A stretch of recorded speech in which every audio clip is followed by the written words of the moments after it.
আমরা বলেছি রাষ্ট্রপক্ষ ডিফেন্সের আসামি পক্ষে রাষ্ট্রনিয়োজিত আইনজীবীর সাবমিশনকে উদ্ধৃত করে বলেছি যে এই আদালতে এই মামলার বিচার করতে যে দুইটা জিনিস প্রথমত দেখবেন। এক, যে অপরাধটা তুলে ধরা হয়েছে অপরাধটা হয়েছে কিনা। দুই, এই আসামিরা করেছেন কিনা। ডিফেন্স থেকে বলেছেন এই আসামিরা করেননি, এই অপরাধ হয়নি, 1400-এর উপরে মানুষ মারা যায়নি, 30,000-এর মতো মানুষ 36 দিনে পঙ্গুত্ব বরণ করেননি। এই সাবমিশনটা ডিফেন্স কাউন্সিল থেকে আনা হয়নি। সুতরাং দুইটা ইস্যুর একটা অলরেডি ধরে নেওয়া যায় যে this is admitted.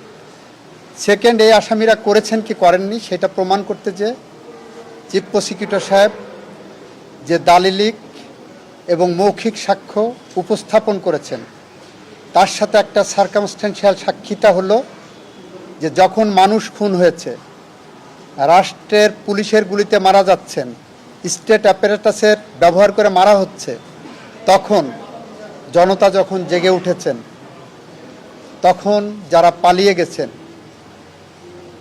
This circumstance ডেমনস্ট্রেটস যে এই সমস্ত অপরাধের সাথে তারা জড়িত ছিল বলেই চলে গেছেন।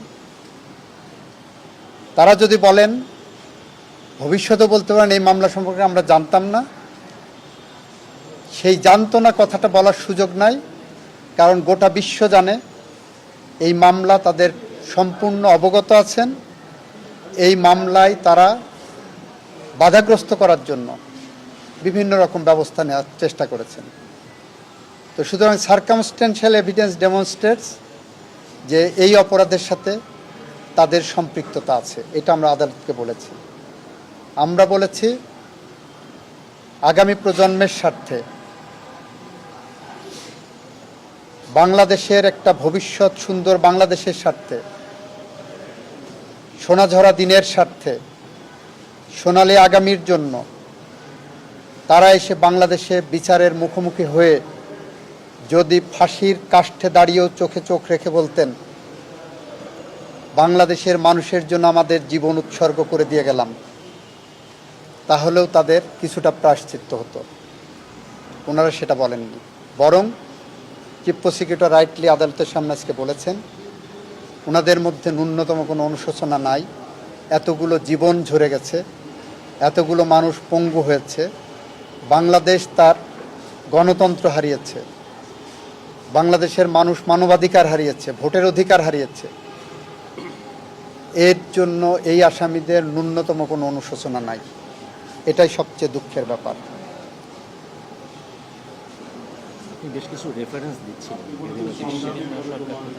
আমি বলেছি এখানে যদি ন্যায় বিচার না হয় তাহলে মার্টিন লুথার এখানে একটা অবিচার হবে, এবং সেখানে মার্টিন লুথার কিংয়ের ভাষায় injustice anywhere is a threat to justice everywhere.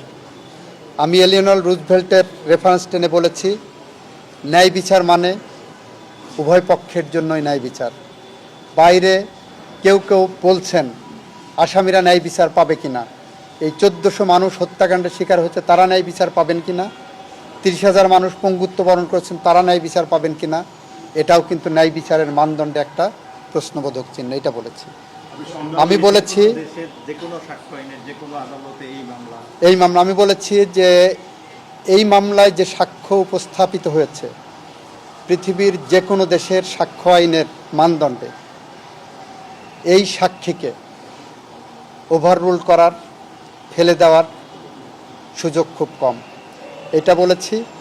একই সাথে বলেছি আমেরিকান দম্পতি রোজেনবার্গ নাম শুনেছেন, জুলিয়াস রোজেনবার্গ অ্যান্ড অ্যাথেল রোজেনবার্গ।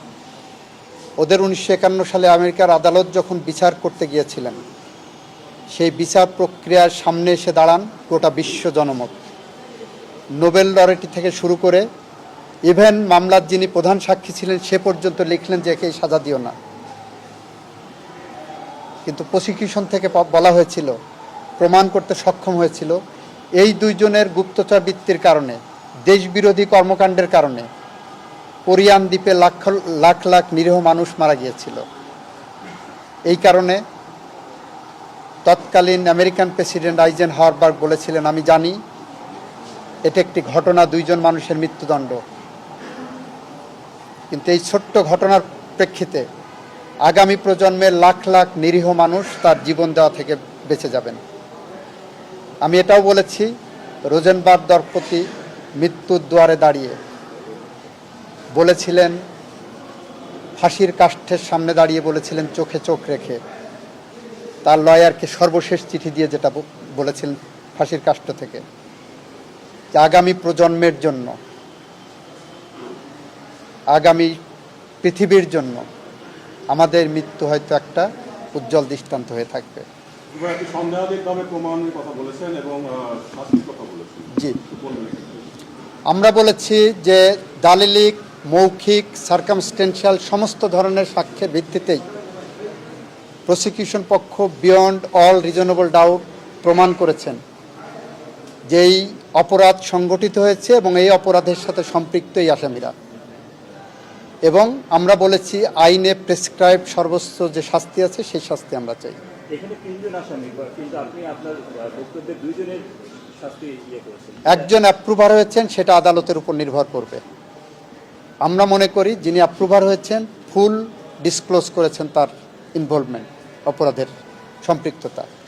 এই অপরাধের সম্পৃক্ততা যদি ফুল ডিসক্লোজ করেন তাহলে আইনের মধ্যেই বিধান আছে, আদালত এটা নির্ধারণ করবেন, সিদ্ধান্ত নেবেন ফুল ডিসক্লোজড হয়েছে কিনা।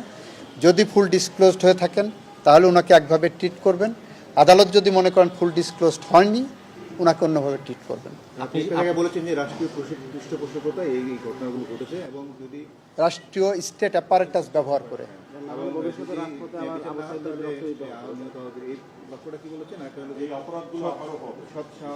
আমি যদি এই অপরাধের বিচার না করতে পারি তাহলে কবি হেলাল হাফিজের ভাষায় উত্তর পুরুষের ভীরুকা পুরুষের উপমা হয়ে থাকবো আমরা। আমি বলেছি এই অপরাধের যদি বিচার না হয়, এই আসামিরা যদি খালাস পায়, তাহলে এই ধরনের অপরাধ আগামী প্রজন্মের সামনে আরও আসবে। 5 বছরের শিশু এভাবে গুলিবিদ্ধ হয়ে মারা যাবে, 10 বছরের আনাস গুলিবিদ্ধ হয়ে মারা যাবে, মুগ্ধ পানি বিতরণ করতে যে মারা যাবে, আবু সাইদ প্রতিবাদ করতে যে বুক চিতিয়ে বুকে রক্ত রাজপথে ঢেলে দেবে। সুতরাং এইগুলো ভবিষ্যৎ প্রজন্মেরকে রক্ষা করার জন্য এই ন্যায় বিচার অনেক বেশি জরুরি। এইটা বলতে যে আমি বিশ্বের দেশে দেশে ক্রাইম এগেনস্ট হিউম্যানিটির মুখোমুখি হয়েছিলেন যে সমস্ত রাষ্ট্র এবং সরকার প্রধান, তাদের একটি তালিকা উপস্থাপন করেছি।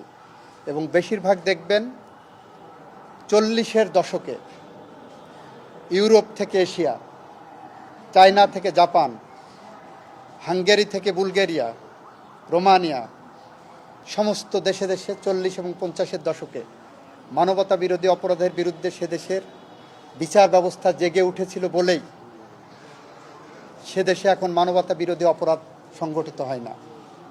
জাপানের মিনিমাম 7-8 জন প্রাইম মিনিস্টার এবং গভর্নর জেনারেলদেরকে কাউকে ঝুলিয়ে কাউকে হ্যাং করে মারা হয়েছে। আমরা সমস্ত তথ্য আদালতের সামনে উপস্থাপন করছি, এটা আপনাদের সামনে উজ্জ্বল দৃষ্টান্ত। আজ জাপানে মানবতা বিরোধী অপরাধের কথা চিন্তাও করতে পারেন না। আজকে চীনে মানবতা বিরোধী অপরাধ হয় না, আজকে ইউরোপে মানবতা বিরোধী অপরাধ সংগঠিত হয় না। কেন হয় না? কারণ 40 এবং 50-এর দশকে এই সমস্ত বিশ্বের দেশে দেশে এই বিচার হয়েছে এবং মানবতা বিরোধী অপরাধের মুখোমুখি হয়েছেন সরকার এবং রাষ্ট্রপ্রধানরা। আমরা পুরো তালিকাটা দিয়ে দিয়েছি। আপনার দাবির প্রেক্ষিতে চেয়ারম্যান স্যার তিনি বলছিলেন যে জাস্টিস উইল ডান, এবং তিনি আপনাকে ইনশিওর করছিলেন যে দুই পক্ষই যাতে কি বলছিলেন যদি একটু বলেন। চেয়ারম্যান সাহেব বলেছেন ন্যায় বিচার অর্থ হলো দুই পক্ষই ন্যায় বিচার পাবেন। আমিও সেটাই বলেছি আদালতের সামনে। এখানে অনেকেই বলছেন যে আসামি পক্ষে ন্যায় বিচার পাক, আমি বলছি দুই পক্ষই ন্যায় বিচার পাবেন। আপনারা যারা বাইরে কথা বলছেন সিভিল সোসাইটির নামে, মানবাধিকারের নামে, বা রাজনৈতিক কর্মী হিসেবে যারা কথা বলছেন, তারা ন্যায় বিচারের কথা বলুন। দুই পক্ষের জন্য ন্যায় বিচার, আসামির জন্য যেমন ন্যায় বিচার নিশ্চিত করা রাষ্ট্র এবং আদালতের দায়িত্ব একটা জায়গা আছে, অ্যাট দি সেম টাইম আমার ভিতর থেকে 1400-র উপরে মানুষ হত্যাকাণ্ডের শিকার হয়েছে, 30,000 মানুষ পঙ্গুত্ব বরণ করেছে, তাদেরও বাংলাদেশের মাটিতে ন্যায় বিচার পাওয়ার অধিকার আছে। এটা বলতে যে আমি এলিনর রুজভেল্টের একটা উক্তি কোট করেছি যে বিচার করতে যে রাইট অর রং এইটা ডিসাইড হবে না, বিচার করতে যে ডিসাইড হবে হোয়াট ইজ রাইট। রাইট আর রং ডিসাইড করতে যে এটা সালিশ হয়, হোয়াট ইজ রাইট এটা খুঁজে বের করা হলো ন্যায় বিচারের মানদণ্ড। এটা আমি বলছি। সত্য খুঁজে বের করে বিচার করাটাই হলো ন্যায় বিচার। কাজল ভাই কিছু বলবেন কিনা? একটু বলবেন। যুক্তি খণ্ডালেন। আচ্ছা, আমরা প্রধানত বলার চেষ্টা করেছি যে ডিফেন্স সাইড যে কয়েকটা আর্গুমেন্ট করেছিলেন যে এই আইনটা একটু ডান দিকে আসবেন। আইনটা খুব কঠিন, এই কথাটা বলার চেষ্টা করেছিলেন। তো আমরা বলেছি যে এই আইনটা স্পেশালি তৈরি করা হয়েছে crimes against humanity, genocide, war ক্রাইমসের মতো আন্তর্জাতিক আইনে যে স্বীকৃত অপরাধ সেগুলো বিচারের জন্য, কারণ এই অপরাধগুলো বাংলাদেশের সাধারণ আইনে নাই। সেই কারণে এই আইনটা স্পেশালি তৈরি করা হয়েছে। আর এই আইনটা সম্পূর্ণভাবে আন্তর্জাতিক স্ট্যান্ডার্ডকে সামনে রেখে তৈরি করা হয়েছে। এই সরকার ক্ষমতায় আসার পরে এই আইনটাকে আন্তর্জাতিক স্ট্যান্ডার্ডের সাথে কম্প্যাটিবল করার জন্য অ্যামেন্ডমেন্ট আনা হয়েছে।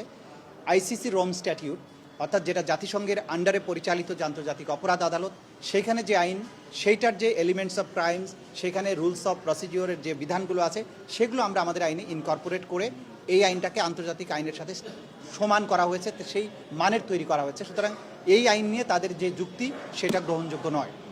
দ্বিতীয়ত আমরা বলার চেষ্টা করেছি যে কোয়ালিটি অফ এভিডেন্স আমরা এখানে যেটা প্রডিউস করেছি, যে এভিডেন্স এখানে আমরা উপস্থাপন করেছি এটা হিমালয়ের মতো দৃঢ়, ক্রিস্টালের মতো স্বচ্ছ।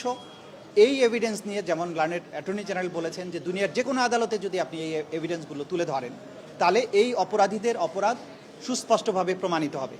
আমরা লাইভ উইটনেস এনেছি, ডিজিটাল এভিডেন্স এনেছি, এবং যারা এই এভিডেন্সগুলো জেনারেট করেন, যেখানে তিনি কথাগুলো বলেছেন, সেই সমস্ত সংশ্লিষ্ট ব্যক্তিদেরকে আদালতে উপস্থাপন করেছি। যাকে অর্ডার দেওয়া হয়েছে তিনি এসে আদালতে সাক্ষী দিয়েছেন। সুতরাং এই এভিডেন্সগুলোকে অকাট্যভাবে যেহেতু প্রমাণ হয়েছে, এগুলো কাট করার মতো কোনো শক্তি ডিফেন্সে ছিল না, এটা আমরা বলেছি। সে কারণে এই অপরাধ সন্দেহের ঊর্ধ্বে প্রমাণিত হয়েছে, সেটা আমরা বলেছি। ফাইনালি আমরা যেটা বলেছি যে এইখানে যারা আসামি, ফাইনাল রায় দেওয়ার সময় তাদের আচরণটাকে মিটিগেটিং ফ্যাক্টর হিসাবে বিবেচনা করা হয়, যে অপরাধ করার পরেও তার পরবর্তী আচরণটা ভালো ছিল, তাকে শাস্তি কম দেওয়া যেতে পারে। কিন্তু আমরা দেখিয়েছি বা দেখাচ্ছি যে যারা এখানে আসামি ছিলেন তাদের পরবর্তী আচরণ, তাদের মধ্যে কোনো অনুশোচনা নেই। এতগুলো মানুষ হত্যার পরে এইভাবে গণহত্যা চালানো, যদিও আন্তর্জাতিক আইনের গণহত্যা না, মাস কিলিংয়ের মাধ্যমে বাংলাদেশে যে পরিবেশ তৈরি করা হয়েছিল, যেভাবে তিনি এত সংখ্যক মানুষকে আহত করেছেন, অঙ্গহানি করেছেন, বাংলাদেশকে বদ্ধভূমিতে পরিণত করেছিলেন, তার জন্য তার কোনো অনুশোচনা নেই। উল্টো তিনি সোশ্যাল মিডিয়ায় নানানভাবে হুমকি দিচ্ছেন, যারা মামলা করেছে, যারা সাক্ষী দিয়েছে তাদেরকে হত্যা করার জন্য, তাদের বাড়িঘর জ্বালিয়ে দেওয়ার জন্য হুমকি দিচ্ছেন। সর্বশেষে কদিন আগে তিনি চেষ্টা করছেন বাংলাদেশে একটা গৃহযুদ্ধ লাগানোর জন্য। তিনি সেনাবাহিনীকে উস্কানি দিয়েছেন যে তোমাদের কিছু কিছু অফিসারের বিচার হচ্ছে, তোমরা এর বিরুদ্ধে রুখে দাঁড়াও। কিন্তু দেশপ্রেমিক সেনাবাহিনী সেই তার উস্কানিতে পা দেননি। বাংলাদেশের দেশপ্রেমিক মানুষ এই উস্কানি বুঝতে পেরেছেন, তারা উস্কানিতে পা দেননি। শুধুমাত্র যাদের বিরুদ্ধে অপরাধের সুস্পষ্ট প্রমাণ আছে, বিচারের প্রক্রিয়া তাদেরকে আনা হয়েছে, এবং সেনাবাহিনী সেটা তাদের আইনের শাসনের প্রতি, ল অফ দি ল্যান্ডের প্রতি তাদের সুদৃঢ় অঙ্গীকারের কথা বলেছেন এবং সেটা প্রমাণ করে তারা দেখিয়েছেন। সুতরাং এইসব উস্কানি তাদের বিফলে গেছে। কিন্তু আমরা যেটা বলার চেষ্টা করছি, এইসব কর্মকাণ্ডের মাধ্যমে আসামিরা প্রমাণ করেছেন যে তাদের সামান্যতম অনুশোচনা নেই। তো অনুশোচনাহীন এরকম হত্যাকারীদের ব্যাপারে আদালতের দৃষ্টিভঙ্গি স্বচ্ছ থাকা উচিত, যে এরা কোনো রকমের অনুকম্পা পাবার যোগ্য নয়। এটা আমাদের সর্বশেষ সাবমিশন ছিল। এবং আমি বলেছি এই অপরাধের বিচার হচ্ছে এজন্য যে নেভার অ্যাগেইন বাংলাদেশে কখনো আর এরকম দিন যেন ফিরে না আসে, এইভাবে শিশুদেরকে রাজপথে জীবন দিতে না হয়, এইভাবে ভয় এবং আতঙ্কের দিন বাংলাদেশে কখনো ফিরে না আসে। তারিখটা একটু বলে দিবেন। আদালত আগামী 13ই নভেম্বর তারিখ নির্ধারণ করেছেন। ওই দিন তিনি ঘোষণা করবেন কবে রায়টা প্রোনাউন্স করবেন। 13 তারিখে তিনি একটা সংক্ষিপ্ত তারিখ দিয়ে সেই দিন তিনি রায়টা ঘোষণা করবেন। 13 তারিখে for declaration of a pronouncement of the date of judgement, এই জন্য ফিক্স করা হয়েছে। Thank you. Thank you. Nasib ভাই।